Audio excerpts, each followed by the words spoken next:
at will, long-range vision, remarkable lethality, and formidable loop denial. The artist has it all in spades, and when used correctly, can make the trial a nightmare for even the most organised of survivor teams. Who is the artist? Well, mechanically speaking, she's a 4.6 meters per second killer, melee speed despite her prowess in the range game, which we'll go into a little bit later in the video. She has a 32 meter terror radius, as is typical for melee killers, and she is described as average height in spite of that neck. Does she have a backstory? Yes. Have I read it?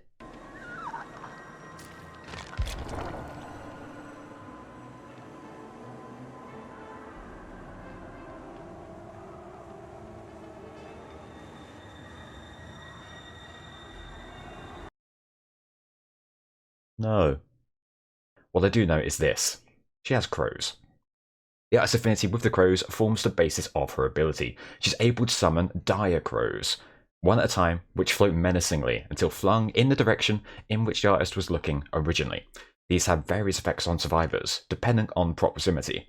If the survivor is close enough to the dire crow and in its direct flight path, they will be put into the injured or dying state, if already injured.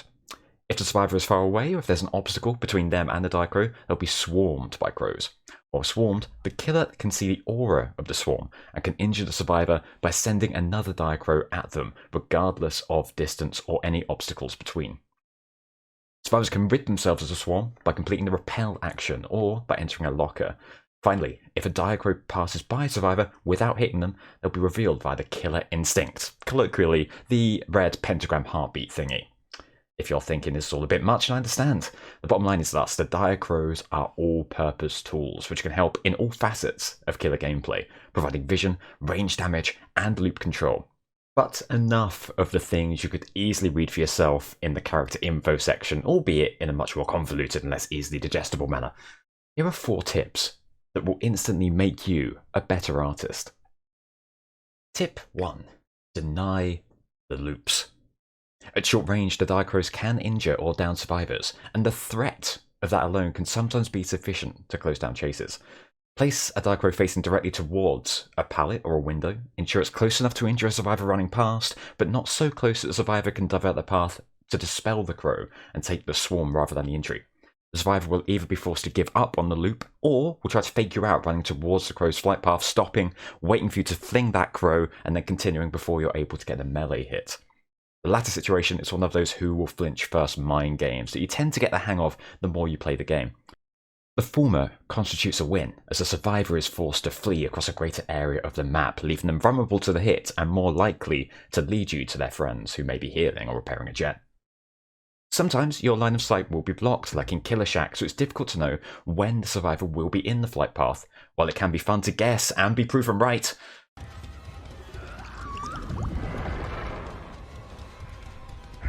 yes! Sorry.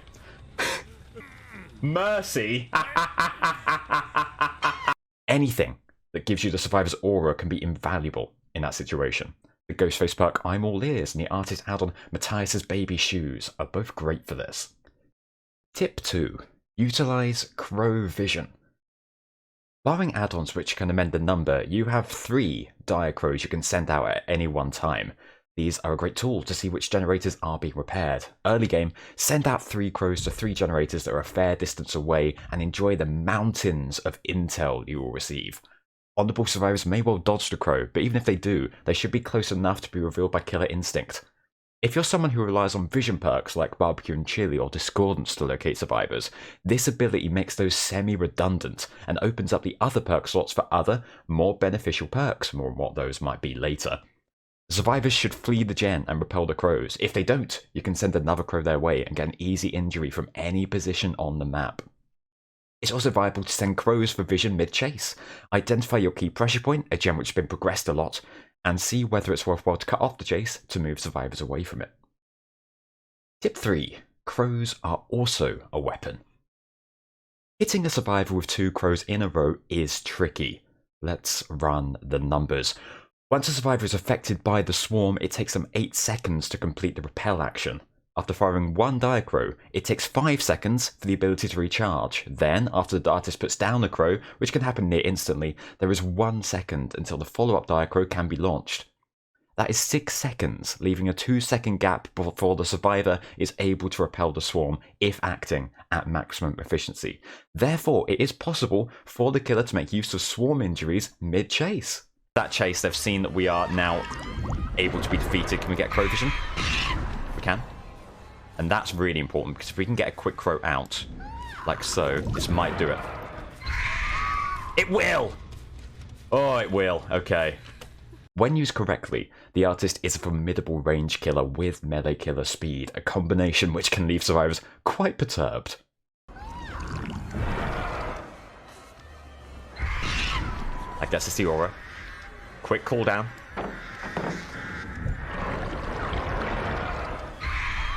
Yeah. And just when, especially when you're confined in corridors like this, coverage of the crows all around the place is so good, and that's a DC! And that's a DC! Ah, yes! To pull this off, you need to get the crows out as quickly as you can because the time frames are so tight, but the reward is huge if you're able to do so. Tip 4. Perks! That's it, that's the tip. We've not even mentioned the game-changing nature of the artist's perks. I'm going to discuss them in order of impact from least to most. You ready? Grim Embrace. It's a perk. It blocks gens. You see an aura too. Hex Pentamento is a unique hex perk, in that it only kicks in once totems have been cleansed by survivors and rekindled by the killer. The perk has cumulative effects based on how many rekindled totems are live in the trial. It slows the following by 30%. Generator repair speed, healing speed, recovery speed, and gate opening speed. If all 5 totems are rekindled, they all become blocked, and the survivors have no way to remove them. Otherwise, any rekindled totem can be removed by survivors in the usual way. While it's fun to think about the survivor's hellscape, which is 5 Pentamento stacks, the main value here is that generator repair speed penalty. Any further rekindled totems often provide value in that they act as a buffer to keep hold of that first vital stack. Obviously, this all sounds horrendous for survivors. They will therefore be very unlikely to cleanse totems without some additional incentive. So running a perk like Hex Plaything that spawns multiple obliviousness granting totems is a great idea. Perks like Hex Undying and Hex Ruin also have value. You then have a win-win scenario. Either the survivors cleanse and you can get the Pentamento engine moving, or they leave the totems alone and you reap the benefits of the Hex effect.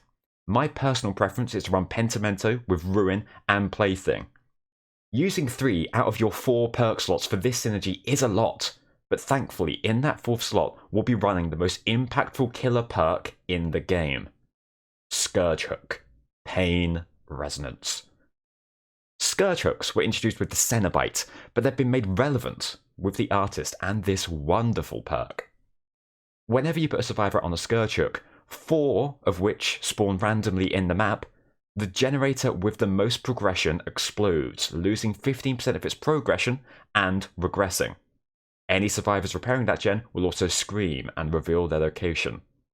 Forget barbecue and chili and forget discordance. This perk, paired with the crow vision, will give you all of the intel you need. Even without that 15% hit to the generator, this would still be a high impact perk, letting you know which generator is furthest progressed, and your key pressure point, and whether any survivors are working on it.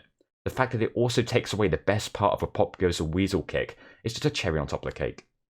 Even if you lose tempo early on, a few key Scourge Hooks with this perk can bring things back in your favour. And with the additional pressure applied by the rest of your loadout, you should be in a great position to get that 4K.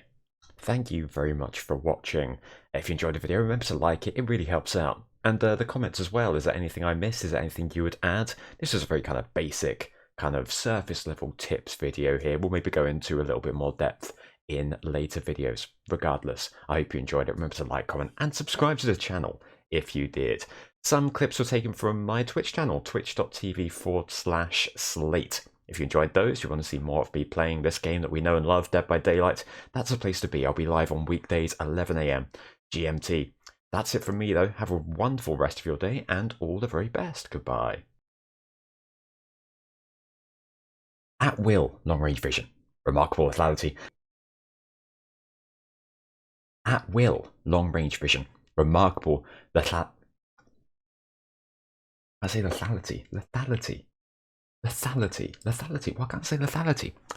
At will, long-range vision. Remarkable lethality. Why can't I say lethality?